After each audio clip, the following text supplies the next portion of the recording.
అందరికీ నమస్కారం అండి. అందరూ ఎలా ఉన్నారు? Welcome to my channel. ఈరోజు వీడియో మనం శివరాత్రి పండుగ అయితే జరుపుకుంటున్నాం కదండి.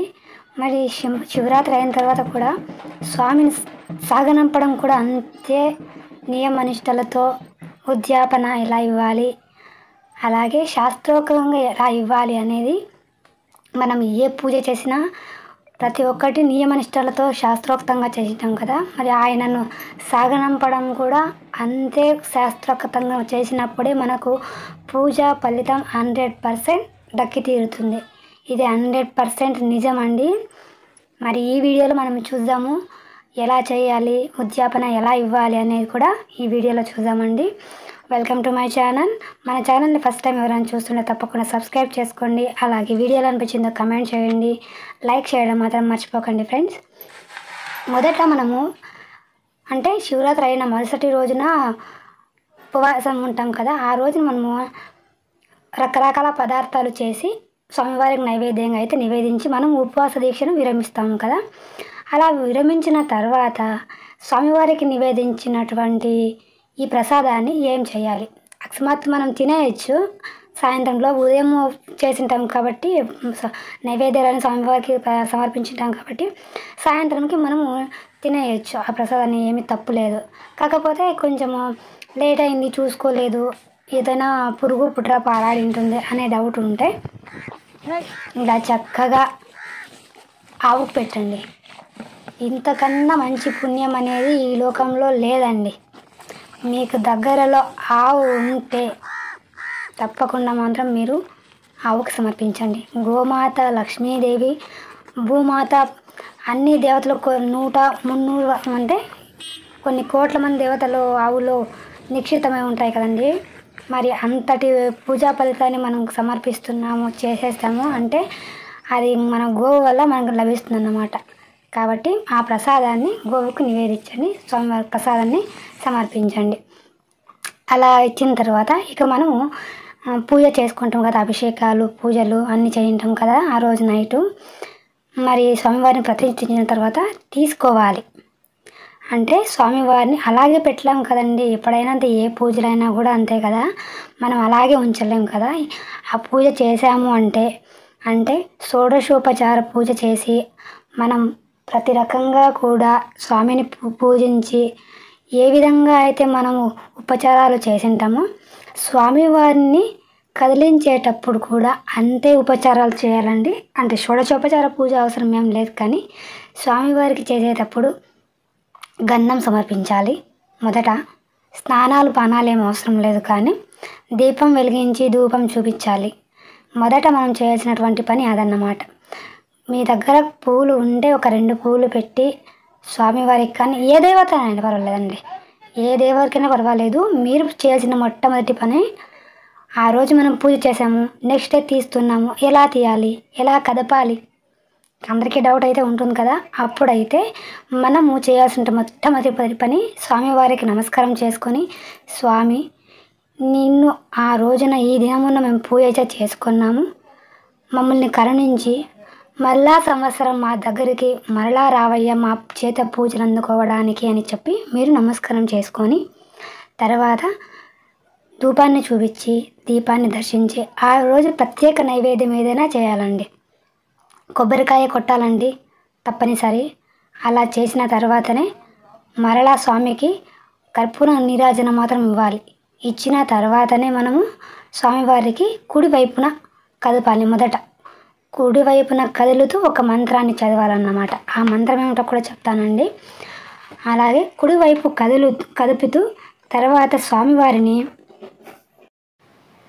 సర్వే పూజ మాదాయ ఇష్టకామార్థ సిద్ధార్థం పునఃప్రాగమనాయ చ.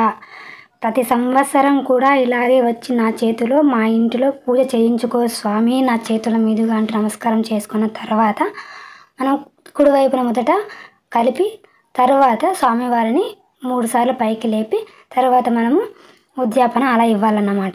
శాస్త్రోక్తంగా చేసినప్పుడు శాస్త్రోక్తంగానే మనం స్వామివారికి ఉద్యాపన ఇవ్వాలి. దీనే ఉద్యాపన అంటారు. మరి ఉద్యాపన ప్రతి ఒక్కరూ చేసుకోవచ్చా? ఆడవాళ్ళు పూజ చేసింటాం కదా, ఆ రోజు బయట ఉన్నాము, మరి వాళ్ళే ఈరోజు కదపాలి, రేపు మళ్ళీ మంగళవారం, శుక్రవారం, అమావాస్య, పౌర్ణమి ఏదో ఒక తిథి వస్తుంది, లేదా మాకు ఏదైనా కారణం వల్ల ఇలా జరిగింది అంటే వాళ్ళు మీ ఇంట్లో మగవాళ్ళు ఉన్న వాళ్ళైనా కదపొచ్చండి. ఎలాంటి తొందర అయితే లేదు. ఇక కదిపినటువంటివి ఏం చేయాలి, పూజకు ఉపయోగించిన వస్తువులన్నీ కూడా మరుసటి రోజు తీసినప్పుడు అప్పుడు అవన్నీ ఏం చేయాలి అనే సందేహం ప్రతి ఒక్కరికి వచ్చి ఉంటుంది కదా, వచ్చే ఉంటుంది. అది మనం ఇప్పుడు ఈ వీడియోలో తెలుసుకుందాం ఏమేం చేయాలి అని. మొదట స్వామివారికి విభూతిని అర్చన చేయటం కదా, ఆ విభూతిని ఒక డబ్బాలో వేసి పెట్టుకోండి. ప్రతిరోజు మీ నుదుటిన ధరించండి, నోట్లో కొంచెం వేసుకోండి. ఎందుకంటే శివరాత్రి రోజున అదే లింగోద్భవం సమయంలో పూజ చేసి ఉంటాం కదా, ఆ చేసినటువంటి పూజకు చాలా అంటే చాలా పవిత్రత ఉంటుంది. అప్పుడు ఆ సమయంలో మనం చేసినటువంటిది కోటి దేవతలు శివరాత్రి రోజున మేలుకొని ఉంటారు కదా, అప్పుడు మనం జాగారం, నిష్టతో, ఉపవాసం, దీక్షలో చేసింటాం కదా, ఆ పూజ ఫలితం దక్కాలంటే మీరు ప్రతిరోజు ఆ విభూతిని దంచి తీరాలి, నోట్లో కూడా కొంచెం వేసుకోవాలి. ఇక రెండోది, అక్కడ తీసినటువంటి అక్షింతలు ఉన్నాయి, పసుపు శ్వేత అక్షింతలు, వాటిని మనం ఎప్పుడైనా కూడా బయటికి వెళుతూ ఉంటాం కదా, అంటే ఏదైనా ముఖ్యమైన పని మీద లేదా మన పిల్లల చదువుల మీద వాళ్ళ తలపైన 2 అక్షింతలు వేసి పంపించండి, అది మనకు మంచి జరుగుతుంది. తర్వాత బిల్వపత్రాలు ఉన్నాయి కదా, బిల్వపత్రాలు వాడకుండా ఉంటే మరలా 21 రోజులు మనం వాటిని కడుగుతూ స్వామివారికి పూజ అయితే జరుపుకోవచ్చు, తప్పులేదంట. ఆ బిల్వపత్రానికి మాత్రమే ఉందంటండి అంతటి శక్తి. తర్వాత అక్కడ తమలపాకులు మనం పెట్టింటాం కదా, అవి బాగుండాయనుకోండి, ఎవరైనా వక్కాకేసుకునే వాళ్ళు ఉంటారు కదా, వాళ్ళకి అంటే వేరే వాళ్ళకి కదండి, ఇంట్లో ఉండే వాళ్ళకి, లేదా ఎవరు లేరు అని అంటే చెట్టు మొదట్లో వేసుకోండి. లేదంటే అందుకు ఈ పూలన్నీ తీసినప్పుడు ఏం చేయాలని కూడా ఇంకో వీడియో పెడతానండి, తప్పకుండా ఆ వీడియో కూడా చూడండి. ఇంకా వీటన్నిటిని కూడా తీసి భద్రపరచుకోవాలన్నమాట. ఒక డబ్బాలో వేసి పెట్టుకుంటే మనము ఆ పరమేశ్వరుడు మన ఇంటనే, మన చెంతనే, మనలోనే ఉన్నాడు అనే దానికి నిదర్శనంగా మన దగ్గర పెట్టుకోవడం అన్నమాట. అలా పెట్టుకోవడంలోనే మంచి పరమార్థం అనేది ఉంటుంది. మనం అప్పుడే 100% మనము పూజ చేసినట్టు ఫలితం దక్కుతుంది మనకి. ఇక వీటి తర్వాత ఈ ధూపం వెలిగించటం కదా, ఆ ధూపాన్ని కూడా పూలలో వేసుకోవాలి. ఈ పూలన్నిటినీ కూడా సేకరించి పెట్టుకోండి, ఇంకో వీడియో చెప్తాను, అందులో మీరు తప్పకుండా అయితే మీరు అది యూజ్ అవుతుంది అనుకుంటున్నానండి ఏమేమి చేయాలి అనేది. ఇక దీపాల్లో వెలిగించుంటాం కదా వత్తులు, దీపంలో వెలిగించున్నటువంటి వత్తులను తీసేసి వాటిని కూడా పువ్వులోనే వేసుకోవచ్చండి. ఇక్కడ 2 రకాల డౌట్ రావచ్చండి. పువ్వులను ఏం చేయాలి అంటే, పువ్వులను ఉపయోగించుంటాం కదా, ఆ పువ్వులను మీరు తొక్కని చోట చెట్టు మొదట్లో వేయండి మీకు తప్పితే, లేదా 2 మీకు దగ్గరలో పారే నీరు ఉంది అంటే చెరువు, బావో లేదా నదే ఉంటుంది అనుకోండి, అందులో వేయండి, నమస్కారం చేసి కూడా. అది ఇంకా స్వామివారికి పెట్టినటువంటి కాయలు, పండ్లు ఉంటాయి కదండి, అవి మన ఇంట్లో వాళ్ళు స్వీకరించండి, లేదా కొన్ని ఆవుకు కూడా పెట్టండి, లేదా బయట వాళ్ళకి ప్రసాదంగా కూడా వాళ్ళకి కూడా కొన్ని ఇవ్వండి.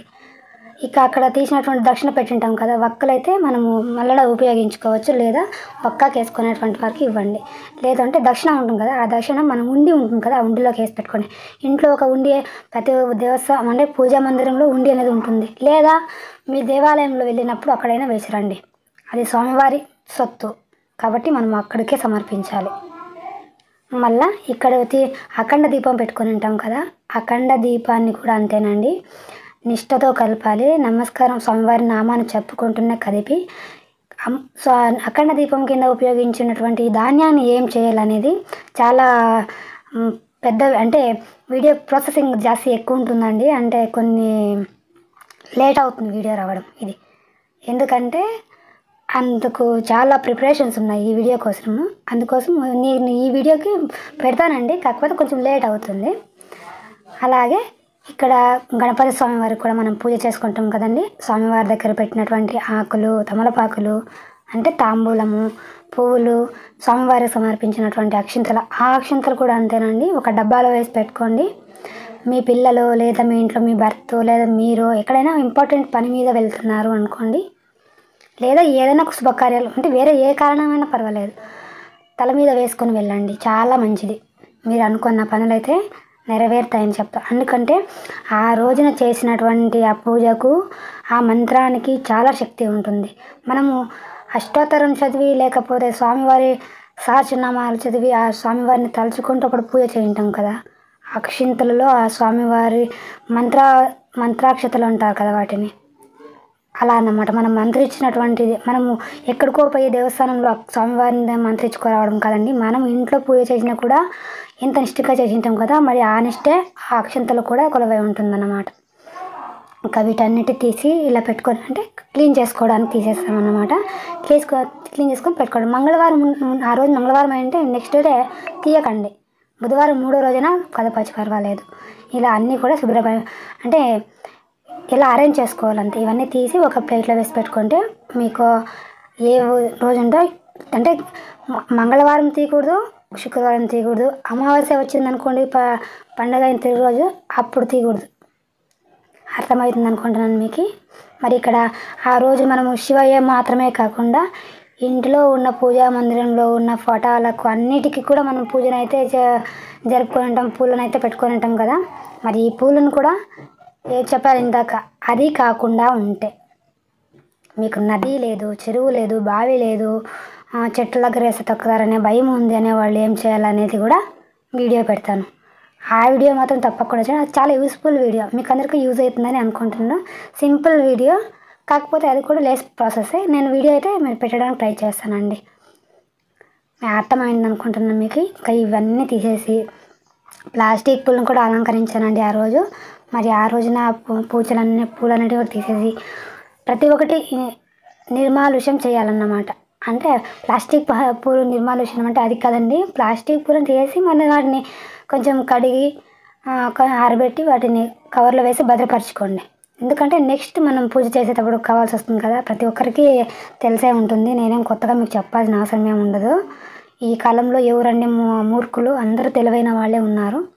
స్వామివారికి వేసినటువంటి హారం అన్నమాట ఇది. మనము ఏ పూజ చేసినా ప్రతి ఒక్కటి కూడా ఏ పూజ చేసినా ఆ పూజ ఫలితాన్ని మాత్రం తప్పకుండా రావాలంటే ఇలా 100% చేయాలండి. తర్వాత కలశం పెట్టినటువంటి వారు కలశాన్ని తీసేసి కలశంలో నీళ్ళను తులసమ్మ దగ్గర వేయకండి. వేరే చెట్టు ఉంటుంది కదా, మీరు పాటలలో కుండీలలో పూల చెట్లు పెంచుతూ ఉన్నట్లయితే అందులో పోయండి. మనం ఆ పాటనే వేలు ప్రత్యేకంగా తొక్కేలే కదా, అందులో పోయండి. లేదా యాక్చువల్ మీ బావి ఉంటే బావిలో వెళ్ళిపోయండి. లేదా ఒక మట్టి ఉందనుకోండి, మట్టిలో పోసి ఆ మట్టిని అంతా కలిపేసి తెచ్చి ఏదైనా కుండీలో వేసుకోండి. లేదా మీ చెట్టు ఉంటుందనుకోండి, చెట్టు కొంచెం లోపలికి తవ్వి ఆ మట్టిని అంతటి కూడా ఆ తవ్వినట్టు ప్లేస్లో వేసేసి పైన ఇంకొక మన్ని వేసేయండి. అప్పుడు ఎవరు తక్కరు కదా, మనకు ఆ దోషం కూడా ఉంటుంది కదా. ఇంత అండి, ఇంత మాత్రం ఉంది వీడియోలో. ఈ వడ్లని ఏం చేయాలి అంటే ఈ ధాన్యాన్ని ఏం చేయాలనేది మీకు ఇంకొక వీడియోలో కూడా తప్పకుండా చూపిస్తాను. అది లేట్ ప్రాసెసింగ్ వీడియో కాబట్టి మీరు అందరూ కూడా ఆ వీడియో కోసం ఎదురు చూస్తారని అనుకుంటున్నాను. ఇంకా ఇదే ఫ్రెండ్స్ ఇవాళకి వీడియో. అందరికీ అర్థమై ఉంటుందని అనుకుంటున్నాను. ప్రతి ఒక్కటి కూడా మనం పూజ చేసినప్పుడు ఇలా ఉపయోగించాము, దాన్ని నిర్మాల్యం కూడా అలాగే చేయాలి. అలా చేసినప్పుడే మనకు 100% పూజా ఫలితం అనేటువంటిది దక్కి తీరుతుంది అనేటువంటిది ఎలాంటి సందేహం లేదు. మీకు ఇంకొక విషయం చెప్పాలండి. ఆ రోజునే మా ఇంటి దేవుడు మంజునాథేశ్వరుడు, అంటే ధర్మస్థలంలో ఉన్నటువంటి వారు. మరి ఆ రోజే మా ఇంటికి ఆ ప్రసాదం వచ్చిందండి శివరాత్రి రోజున. నాకైతే ఇంకా సంతోషానికైతే అవధులు లేకపోయాయండి. ఇంకా ఇవాళకి ఇదేనండి వీడియో.